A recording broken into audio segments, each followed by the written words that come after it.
Is that him? The Marine.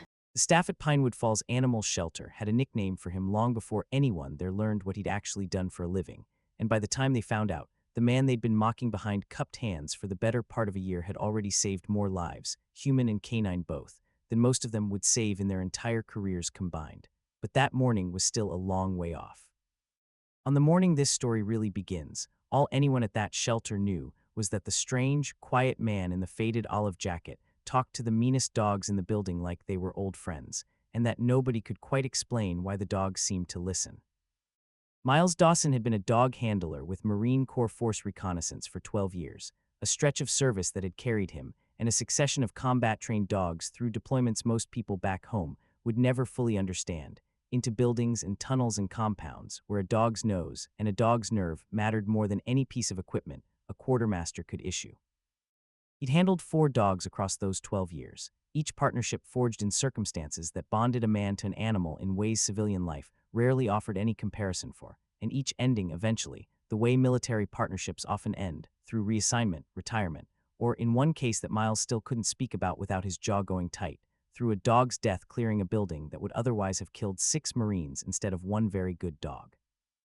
He'd left the Corps 4 years before anyone at Pinewood Falls Animal Shelter ever laid eyes on him, discharged with a knee that had taken shrapnel during his final deployment and never fully recovered, a hearing deficit in his right ear from a breaching charge that had gone off closer than doctrine allowed, and a diagnosis of PTSD that the discharge paperwork summarized in language so clinical it had taken Miles months to recognize his own daily reality reflected in those cold bureaucratic phrases. He'd come home to a small rented house on the edge of Pinewood Falls, a town he'd chosen mostly because an old teammate had once mentioned it had good hunting and cheap land, and he'd spent the first 18 months of civilian life mostly alone, working odd jobs that never lasted, structuring his days around a rigid self-imposed discipline that kept the worst of his symptoms manageable, but left very little room for anything resembling connection to another human being. It was his VA counselor, a patient, sharp-eyed woman named Dr. Farrow, who first suggested he volunteer at the county shelter, floating the idea gently during one of their bi-weekly sessions, the way she floated most suggestions, without pressure, simply planting a seed and letting Miles decide in his own time whether it was worth tending. You spent 12 years building trust with animals that had every reason in the world not to trust anybody, she said. That's not a skill that just switches off because you took the uniform off. Might be worth putting it somewhere it still matters. Miles had resisted the idea for nearly 2 months before finally showing up at the shelter's front desk on a gray Tuesday morning, filling out a volunteer application with the same careful, economical handwriting he'd once used on equipment logs. And from that first day, something in him recognized the place immediately, the particular chaos and desperation and hope that lived inside a county shelter's cinderblock walls, not so different in its own smaller way. From environments he'd once known far better than he wanted to admit. The shelter staff hadn't known quite what to make of him from the start. He was a big man, broad through the shoulders even 4 years removed from active service, moving with a deliberate, watchful economy that struck most people as unsettling before they got to know him, if they ever got the chance to know him at all. He rarely spoke more than necessary, kept his answers short and flat, and had a habit, noticed within his first week, of approaching the shelter's most difficult dogs, the growlers and the biters and the ones marked with red tags indicating a bite history, with a calm that struck the younger volunteers as either supremely confident or supremely reckless, depending on who was telling the story. He just walks right up to them, a volunteer named Kayla told her coworker Bate during a slow Thursday shift, watching through the kennel window as Miles crouched low outside a run holding a dog nobody else on staff would enter without a catch pole, a scarred pit bull mix with a bite history serious enough that her intake paperwork had been flagged for behavioral evaluation before any adoption consideration. No treats, no toys, nothing. Just sits there talking to them low, like he's got all day. He does have all day, Bates said, not unkindly but not entirely kindly either. Man doesn't seem to have much L. See, going on, you notice he wears that same jacket every single shift, same boots too, kind of strange, honestly. That was how the nickname started, first as a private joke between a couple of younger staff members, then spreading through the shelter's small rotating cast of volunteers and part-time employees, the way nicknames tend to spread in places where gossip fills the long, slow stretches between crises. The crazy dog man, they called him, never quite to his face, but never quite carefully enough hidden either, the kind of unkind shorthand people reach for when someone doesn't fit easily into the shapes they expect strangers to occupy. Miles heard it, of course. He'd spent 12 years developing an awareness of his surroundings that didn't simply switch off because the surroundings had changed from a combat zone to a county animal shelter, and he caught every whispered comment, every stifled laugh, every sideways glance exchanged between staff members who assumed his hearing loss or his general quietness meant he wasn't paying attention. He didn't correct them. He didn't explain himself. He simply kept showing up 3 mornings a week and kept doing the work the way he'd always done difficult work, without much concern for who understood it and who didn't.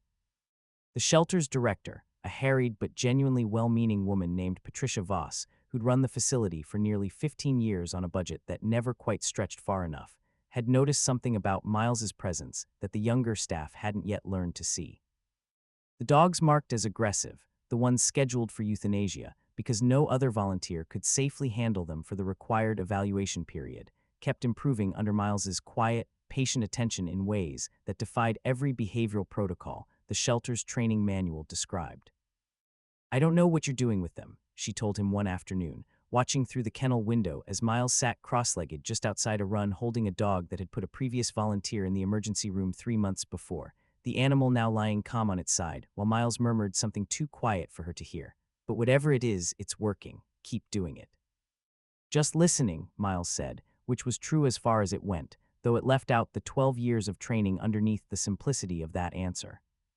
It was on a rain-soaked Wednesday in early autumn, 9 months into Miles's volunteer work at the shelter, that the dog who would change everything arrived, brought in by County Animal Control following a raid on a property outside town that had, according to the brief incident report circulating among staff, uncovered conditions serious enough to warrant criminal charges against the property's owner.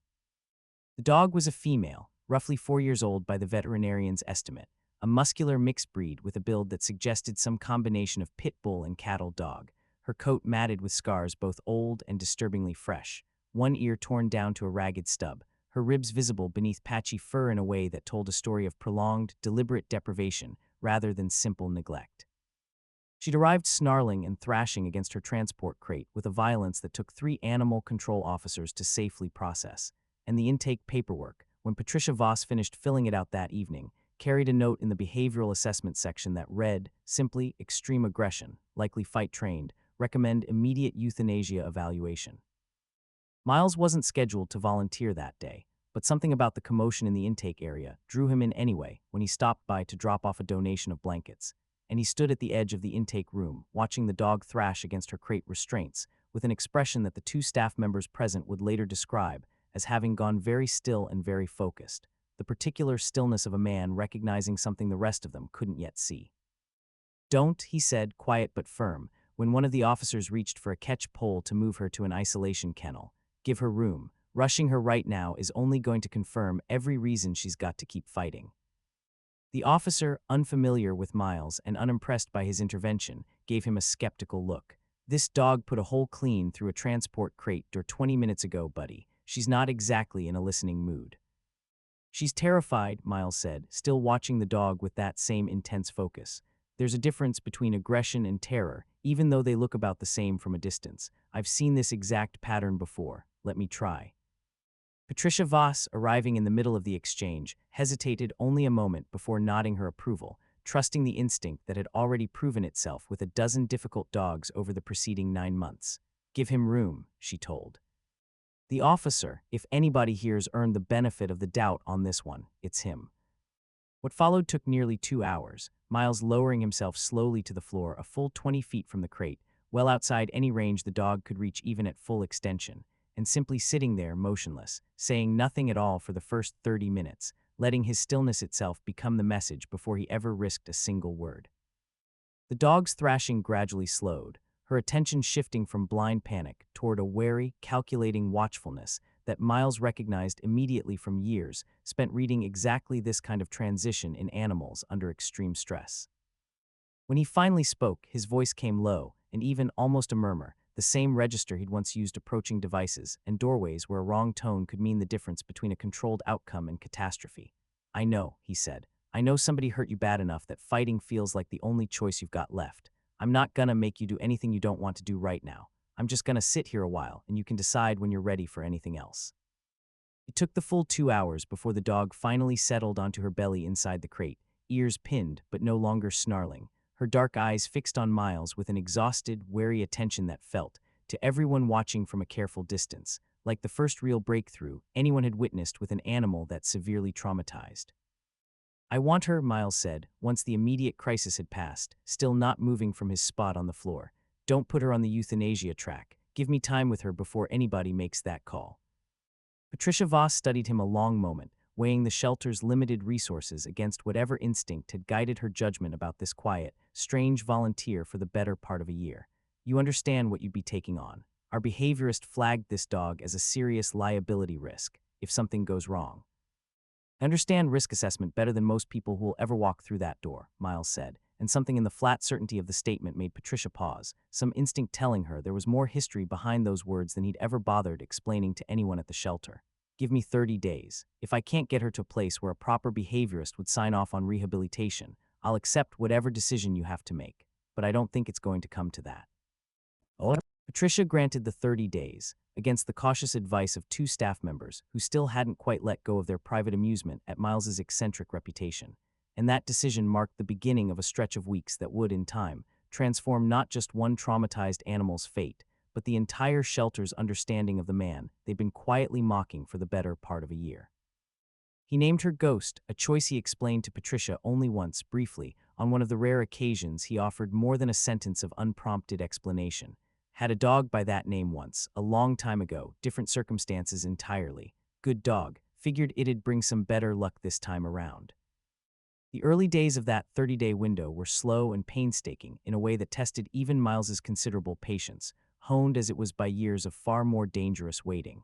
He spent hours simply sitting near Ghost's isolation kennel, not attempting contact, letting his continued presence become a fact of her environment rather than a threat requiring response. He learned her patterns quickly, the way she flinched hardest at sudden movement toward her head, the way certain smells, cigarette smoke especially, sent her into an immediate defensive crouch that told Miles, with grim certainty, something specific and ugly about the environment she'd survived before arriving at the shelter. By the end of the first week, she would accept food from his hand without flinching, though she still refused any direct eye contact, her gaze sliding away from his the moment their eyes met, an avoidance pattern Miles recognized from working with dogs that had been deliberately, systematically broken rather than simply neglected. Somebody trained aggression into her, he told Dr. Farrow during one of his own counseling sessions that week, the first time he'd brought up the shelter work unprompted in months, not just abused her, trained her deliberately to be dangerous on command. That's a different kind of damage than simple neglect. Takes a particular kind of cruelty to do that to an animal this intelligent. How do you know the difference? Dr. Farrow asked, watching him with the careful attention she always brought to moments when Miles volunteered more than his usual economy of words. Because I spent 12 years training dogs to be exactly that kind of dangerous, on purpose, for exactly the opposite reason, Miles said. I know what it looks like when it's done right, for the right reasons, with an animal that trusts its handler completely. And I know what it looks like when it's done wrong, out of cruelty instead of purpose. This is the wrong kind. Somebody built a weapon out of an animal that never should have had to become one. It was during the second week, working through the careful methodical process of desensitization and trust building that mirrored, in its structure if not its exact techniques, the earliest stages of his own military dog training years before, that Miles noticed something in Ghost's response to specific hand signals that made him go very still, an old recognition surfacing that he almost couldn't quite believe. He'd been working through a basic series of movements meant to gauge her comfort level with human proximity, a slow raised hand, a deliberate step forward, the kind of controlled testing any careful handler would use with a fearful animal, when he lifted his hand in a particular flat-palmed gesture, one he hadn't used in years, one that belonged to a very specific and very narrow category of training protocol. Ghost's whole body froze, and then, astonishingly, she dropped into a full sit, ears up, gaze locked forward, a response so precise and so immediate that Miles felt something cold move down his spine, the recognition of muscle memory that ran far deeper than anything a fighting operation would ever have bothered instilling in an animal they intended only for violence. Where did you learn that? He murmured, more to himself than to the dog, testing the gesture again to be certain, and watching her repeat the same precise, disciplined response a second time, no hesitation, no confusion, the exact controlled obedience of an animal trained through a professional protocol. not the crude, fear-based conditioning of a backyard fighting operation. He called an old contact that same evening, a retired Navy chief named Roland Prout, who had spent the final years of his own career running inter-service liaison work for military working dog procurement and disposition, a man Miles had stayed loosely in touch with since his own discharge, mostly through the occasional holiday phone call that had, over the years, become something like the closest thing to ongoing friendship either man's guarded nature allowed for. "I need you to look something up for me," Miles said, once the initial catching up had run its course. "They're a way to check whether a dog might have been trained through an official program before it ended up somewhere it shouldn't have." "Depends what you're seeing," Prout said, his voice sharpening with professional interest. "Walk me through it." Miles described the hand signal, the precision of the response, the particular disciplined quality that felt, to his trained eye, unmistakably different from anything a fighting operation would produce. Prout was quiet a long moment on the other end of the line. "That signal you're describing," he said slowly, "isn't standard obedience training. That's a specific protocol used in a narrow set of programs, mostly police and some private security contractors working under partial government oversight, for dogs trained in controlled aggression and release work. If she's responding to that exact gesture with that level of precision, somebody professional trained her at some point, likely years before whatever happened to her most recently. Can you check for a chip or a tattoo, see if there's a record?" "Send me what you've got," Prout said. "I'll run it through what channels I've still got access to. But Miles, if this dog really was trained through a legitimate program and ended up in a fighting operation instead, that's not just animal cruelty we're talking about anymore. That's theft of trained government or contracted property, likely trafficking, and probably a pattern that goes well beyond just her. Whoever's behind that isn't a small-time operator working alone." Dr. Annan, the shelter's contracted veterinarian, located a faded microchip during Ghost's next scheduled examination, and the registration number Prout eventually traced back. After nearly a week of careful digging through channels that required calling in favors from contacts scattered across 3 different agencies, told a story that made Miles's jaw go tight with an anger he hadn't felt with this particular clarity since his own discharge. Ghost, according to the fragmentary records Prout managed to piece together, had originally been trained through a private security contractor called Meridian Defense Solutions, a company that had, for several years, supplied trained protection and detection dogs to a mix of legitimate corporate clients, and increasingly in its final years of operation before quietly dissolving under circumstances Prout described as murky, some considerably less legitimate ones. She'd been sold off along with several other dogs during what the surviving paperwork described only as a liquidation of assets, a transaction that should have rooted her to a licensed, vetted buyer, and had instead, based on the timeline Prout could reconstruct, ended up somewhere far outside any legal chain of custody. "There's a name that keeps surfacing in the paperwork," Prout told Miles during their final call on the matter, voice carrying a grim weight that told Miles this wasn't simple bureaucratic sloppiness they were looking at. "Cole Ferris, ring a bell." Miles felt something in his chest go cold and hard. Ferris was Force Recon, same community as me, different platoon. Got quietly discharged about 6 years back after allegations of animal cruelty during a K9 training assignment, cutting corners with punishment-based methods that crossed way over any acceptable line.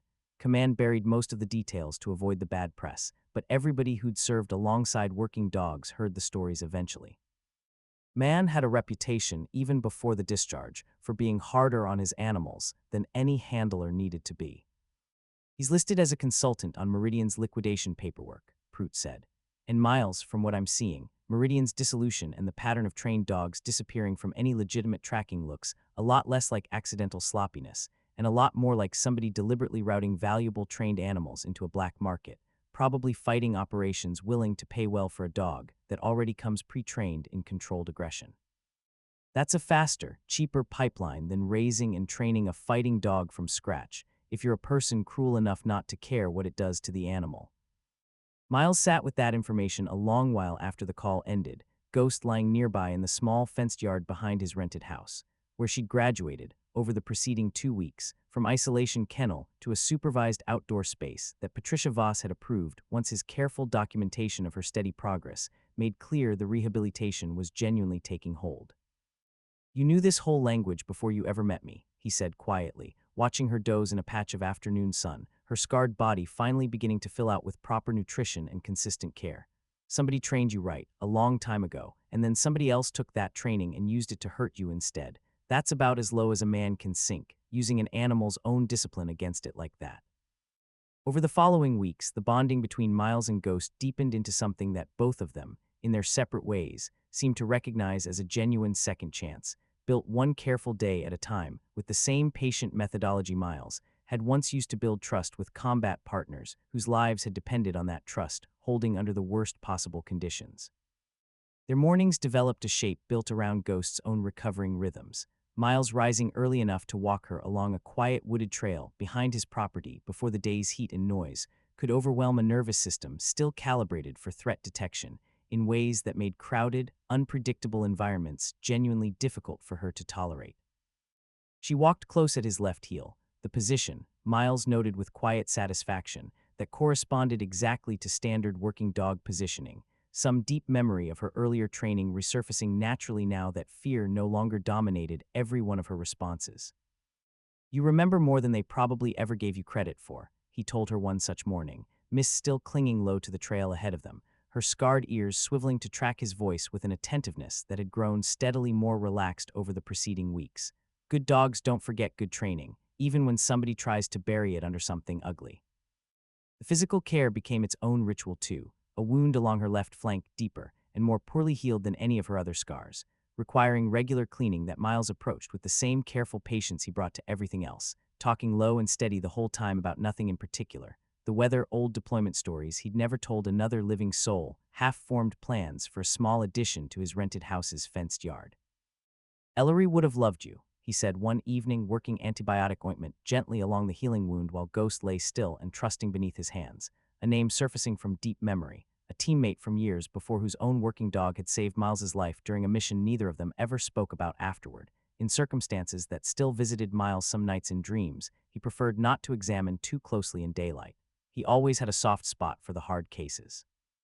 Used to say the meanest-looking dogs usually turned out to be the most loyal, once somebody fit. Ally gave them a reason to trust again. Ghost's own particular way of communicating emerged gradually over those weeks, a habit that became, in time, something like her signature, the way distinct quirks always do for an animal worth writing a story about. Rather than barking, some old professional training holding that reflex in careful check even now, she developed a habit of leaning her full weight against Miles's leg whenever something troubled her, a slow, deliberate pressure that Miles came to read as clearly as any spoken word, a physical version of the same silent communication he remembered from his own combat partners over the years. There was dry humor, too, threading through even the hardest stretches of that rehabilitation, the way it tends to in any real recovery. Ghost developed a fierce, immovable opinion about the mail carrier's daily arrival, greeting the sound of the truck's engine each afternoon, with a posture of such exaggerated, theatrical suspicion that Miles found himself, more than once, laughing out loud at the sheer performance of it, an unguarded sound that surprised him with how naturally it came now compared to the effort it had cost him in the early months after his discharge. "He's delivered mail to this house every weekday for 6 months, Miles told her, watching her stand rigid and alert at the fence line as the familiar truck rolled up the street. "I think it's safe to say he's not a threat at this point." Ghost gave him a brief, unimpressed glance before returning her full attention to the truck, and Miles shook his head, smiling in the particular quiet way that had become more and more familiar to him over these past weeks, a smile that Dr. Farrow noted with real satisfaction during their next session together, remarking that she hadn't seen this version of him, this settled, present version, in all the time she'd known him. By the end of the 30-day window Patricia Voss had granted, Ghost's transformation was undeniable enough that the shelter's contracted behaviorist, initially skeptical of Miles's unconventional methods, signed off on a full rehabilitation assessment without reservation, clearing her for formal adoption. Miles filed the paperwork himself that same afternoon, making official what both of them had understood, in their own way, for weeks already. It was roughly 6 weeks after that, on a cold, clear evening in late November, that the danger Prout had warned him might follow this discovery finally arrived at Miles's own front door. He'd noticed the same dark pickup truck parked at the end of his street on 2 separate mornings that week, engine idling, no obvious reason for its presence, and Ghost, walking the property line with him each evening as had become their habit, had begun exhibiting a specific alert behavior Miles recognized immediately from her earlier training, freezing mid-stride with her nose lifted and working the air in short, precise pulls, body coiled in a controlled stillness that told Miles, without any doubt, that something in the environment had triggered a genuine, trained detection response rather than ordinary nervous reactivity. Somebody's watching the house, he murmured to her, one evening, crouching low beside her at the tree line where her alert had fixed itself on a stand of pines roughly 60 yards out. And I don't think it's animal control checking up on how you're doing. He called Prout that same night, and Prout, having continued digging quietly in the weeks since their initial investigation, confirmed what Miles had already begun to suspect. Cole Ferris, it turned out, had grown considerably more than a simple animal cruelty case in the years since his discharge, building, through the ashes of Meridian Defense Solutions' quiet collapse, a lucrative black market operation trafficking trained working dogs into fighting rings across 3 states, a pipeline that had generated enough money and enough dangerous. Desperate clients that any threat to its continued secrecy would be treated with considerably more seriousness than a simple cease and desist letter. He knows you've been asking questions, Prout told him. My inquiries weren't as quiet as I'd have liked looking back. Word travels fast in small, ugly circles like the one Ferris runs in now. If he's watching your house, Miles, it's because he's calculating how much of a liability you and that dog represent to an operation worth a lot more money than either of you might realize. Then I'd rather he come to me than go looking for whoever else he's trafficking, Miles said, old operator instincts settling into place with a clarity that felt, in its own strange way, like coming home to a version of himself he'd thought he'd left behind entirely. But I'm not doing this reckless. Get me Chandrasekharan's number, or whoever handles interstate trafficking cases now. I want this documented properly before anything else happens. The confrontation, when it finally arrived 4 nights later, a cold, still night with a hard frost already silvering the grass by the time Miles woke to Ghost's rigid stillness beside his bed, nose working the air, every muscle in her body coiled with an intensity Miles recognized immediately as a full, unambiguous alert. He moved to the window without turning on any light, old habits carrying him low and silent, and saw 2 figures moving along his property's tree line, flashlight beams swept low and careful, the deliberate, economical movement of men who knew how to approach a target without drawing early attention. Miles's mind went cold and clear, the exact mental state that had once carried him through a dozen dangerous entries with a controlled calm that steadied everyone moving behind him. He had already, in the days since first noticing the surveillance, quietly prepared for exactly this possibility, installing a discreet camera system connected to his phone, briefing Patricia Voss and Dr. Farrow both on the situation in case anything happened to him, and coordinating loosely with a federal agent named Alina Reyes, referred by Prout's contacts, who had been building a broader trafficking case against Ferris's operation for several months already and had confirmed. Just 2 days before, that Miles's discovery regarding Ghost's origin represented exactly the missing evidentiary link her investigation had needed. Ghost, he breathed, barely audible, giving her the same flat-palmed hand signal that had first revealed her hidden training weeks before, and watched her drop into perfect, disciplined readiness beside him, waiting for direction with the same absolute trust his combat partners had once shown him in circumstances far more dangerous than this one. He didn't call for help yet, understanding that whatever advantage he held lay in controlling the timing of this encounter, rather than reacting defensively to it. He slipped out his back door into the freezing dark, Ghost moving silent and low beside him, and circled wide through the tree line using the same flanking approach that had once been second nature to him, closing the distance on the 2 intruders before they'd covered half the ground toward his house. He recognized Cole Ferris himself in the thin moonlight, heavier now than Miles remembered from years before, moving with the particular tense alertness of a man who understood exactly how much he stood to lose if this operation collapsed under him. Dawson, Ferris said, going still at the sudden appearance of a figure emerging from the shadows, his companion, a younger man Miles didn't recognize, reaching instinctively toward his own jacket. Figured it was you stirring things up. Should have known better than to think you'd let this go quiet. You should have known better than to steal a trained animal and sell her into a fighting ring in the first place, Miles said, voice flat and hard, positioning himself so the younger man's reaching hand stayed in clear view. Tell your friend there to keep his hands where I can see them, unless you want to find out firsthand what she's actually capable of when somebody gives her the right command. The younger man's hand froze at the sight of Ghost, coiled and ready at Miles's side, some instinctive recognition of genuine danger cutting through whatever bravado he'd carried into this confrontation. This doesn't have to go bad, Ferris said, though the tremor in his voice betrayed a man whose careful plans had already begun unraveling faster than he could manage. You keep quiet about what you found. I make sure nothing ever comes looking for you or that dog again. Simple trade. You were Recon Dawson. You understand how this works. Sometimes the clean solution isn't the loud one. The clean solution, Miles said, is you facing what you did to every single animal you funneled into that operation, and every person those fights hurt along the way, human and canine both. I'm not making trades with a man who tortures dogs for profit, Ferris. Never was going to be on the table. It was in that exact moment, Ferris's companion's attention flickering towards some calculation of his own, that the younger man made his move, hand darting fully into his jacket, and Miles gave the command he'd been holding ready the entire exchange. Ghost closed the distance in under 2 seconds, driving hard into the younger man's extended arm with the same controlled, professional precision Meridian had once trained into her for exactly this purpose, disabling the threat before a weapon ever cleared its holster, the man going down hard onto the frozen ground with a shout of shock and pain that echoed sharp through the still night air. Ferris lunged toward Miles in the same instant, and years of close quarters training took over completely, Miles absorbing the older man's clumsy grab and turning it into a controlled takedown that put Ferris flat on his back in the frost-covered grass, Miles's knee planted RM between his shoulder blades before Ferris had fully processed how quickly the confrontation had turned against him. Don't, Miles said, breathing hard now, adrenaline surging through a body that had only minutes before been sound asleep and was now discovering it hadn't lost a fraction of the readiness that had once defined his entire career. It's over, Ferris. Whatever else happens tonight, this ends right here. Agent Reyes' team arrived within 15 minutes, having maintained discreet surveillance near Miles's property for the preceding 2 nights based on his earlier coordination, and both men were taken into custody without further incident.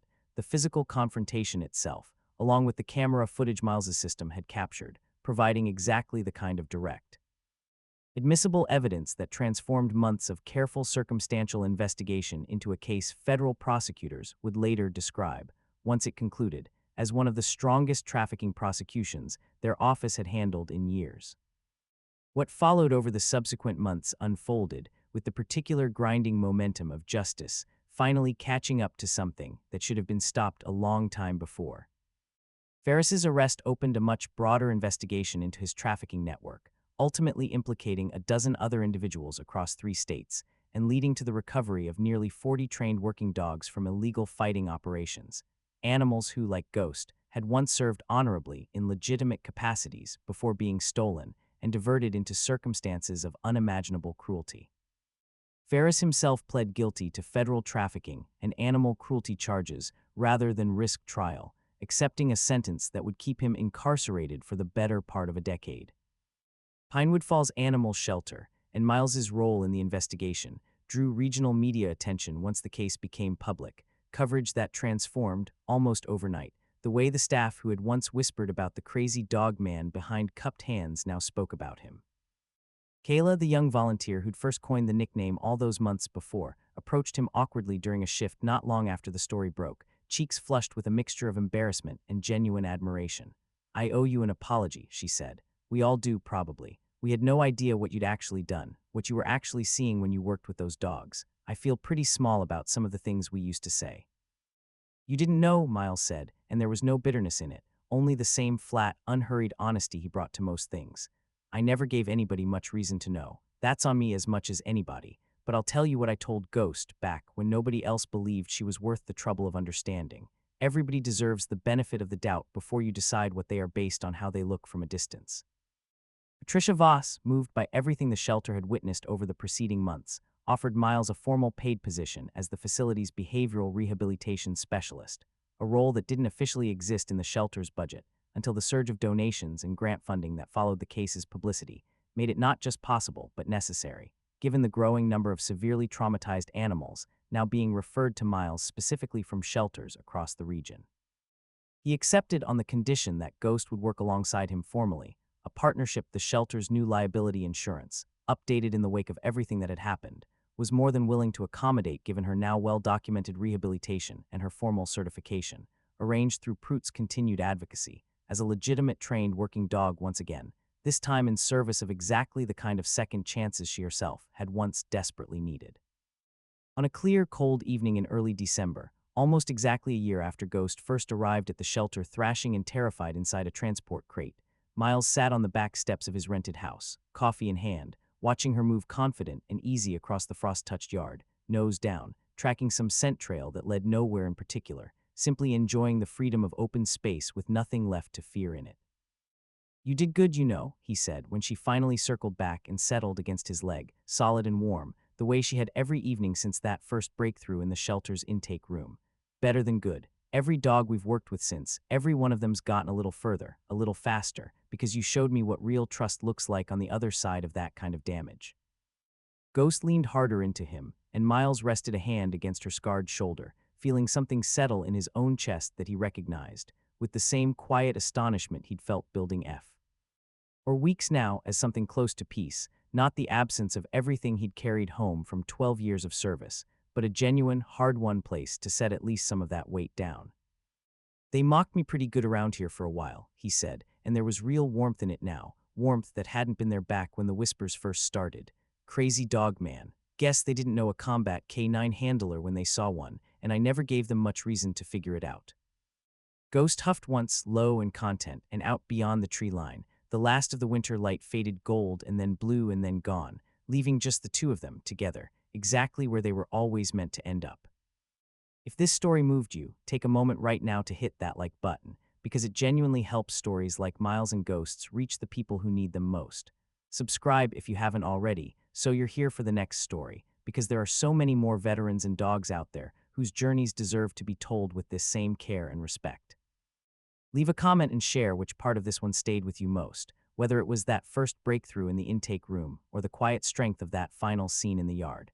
And if you know someone who could use a reminder that the people the world too quickly dismisses often turn out to be the ones quietly holding everything together, share this story with them today. Thank you for watching, and we'll see you in the next one.